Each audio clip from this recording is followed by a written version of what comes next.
All right. Good morning, everybody. I hope you are having a fantastic day, regardless of where in the world that you are. Just give me a second here as I am sharing this out to a few people because today we're going to talk about how ad blindness affects your marketing campaigns, especially online, because it's something that so many times that what happens is, we want to use the same message over and over again, but it doesn't end up serving us. So if you don't know who I am, my name is Byron Ingram. I'm a strategic marketer of podcaster, author, speaker.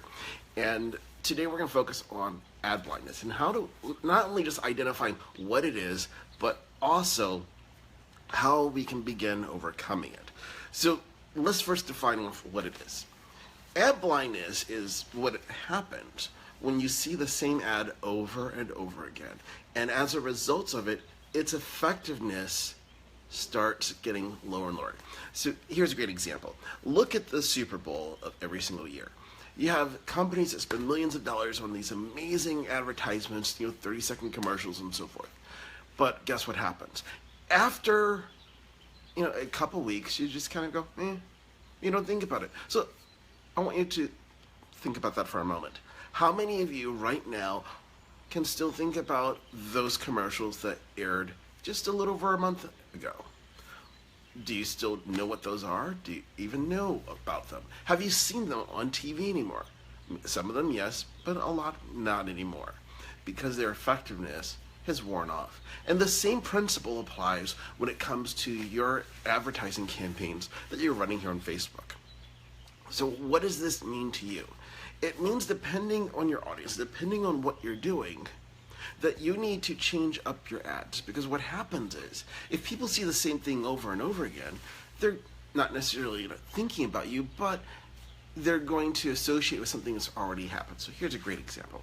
Let's say that you're running events, and you're going to use the exact same image to promote your event or your product. And because of it, people think, oh yeah, I've seen that before, never mind, I don't need to look at this. Hey, thanks for joining us, everybody. And guess what happens? Your conversion rates begin to decrease because people are not paying attention to what your ads are. So what does this mean for you in order to overcome ad blindness?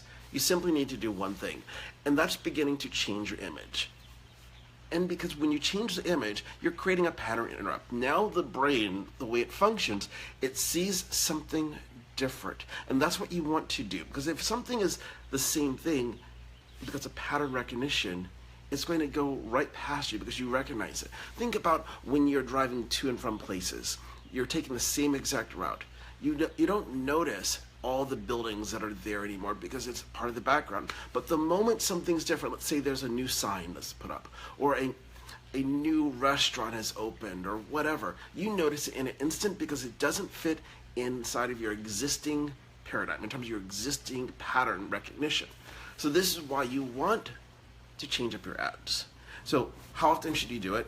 Guess what? It depends. There's not a set answer on when you need to be doing it, but you do need to do it. So let's just look at from a couple of perspectives. If you're marketing a series of events, use different images for each event so now they're distinct. It doesn't look like it's the same one.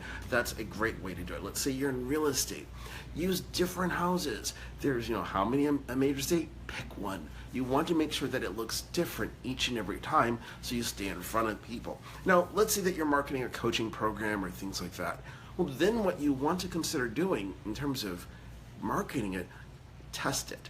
Because depending on how big your audience is, that's going to determine how long it takes. So what you need to do in this case is watch your numbers. Look to see how many people are converting on a daily, on a weekly basis, and look for a pattern. Look for at that point when it begins to taper off. And guess what's going to happen at that point? That's when you need to change your ads. So this is what I want you to focus on there. But here's the bigger picture of what I want you to do. That'll give you a simple insight into when. On your Facebook page, and if you're not using one, I highly encourage you to do it because you have insights. You have data that helps you determine what you need to do. So in this, you want to look at when people are engaging with your posts. You want to look at the patterns on it. When you're running ads, what I encourage you to do is look at when are you getting the most engagement and when do they start falling off. Because depending on what market you're in, you're going to see a repeating pattern. For example, one client I work with, we know based on typical behavior just on regular organic posts and on ads, anything we do has a lifespan of about 48 to 72 hours before it just blends in the background in terms of engagement. So what does that mean to you? You need to look at the analytical data to determine what this point is in your business. So what I encourage you to do with this knowledge today is look at what you're doing in your Facebook ad campaigns and then decide what is it in particular can you change about your ad so it seems new and fresh. And believe it or not, sometimes you can have the exact same copy, all the text that's there, and change the image and people will respond because it looks like something different. Because this comes down to one simple thing. People see images before text. So you want to use that to your advantage in marketing yourself online. So what I want you to do is look at your ad campaigns and determine what can you do, what can you change. Look at how you can change the images and test them. That's the most critical thing, testing the images you use. And you can use multiple images in a single ad campaign. So test them, figure out what's gonna be the best one to utilize and go for it. So that's what I want you to do today. Look at how you can change your marketing by just modifying the images, changing them up so you can overcome ad blindness and increase the conversions. So do me a huge favor and share this video out and leave a comment below on how this information is helping you, because I want to keep providing value to you in your business so you can be able to attract the clients and customers you need. So go out there and have an amazing day.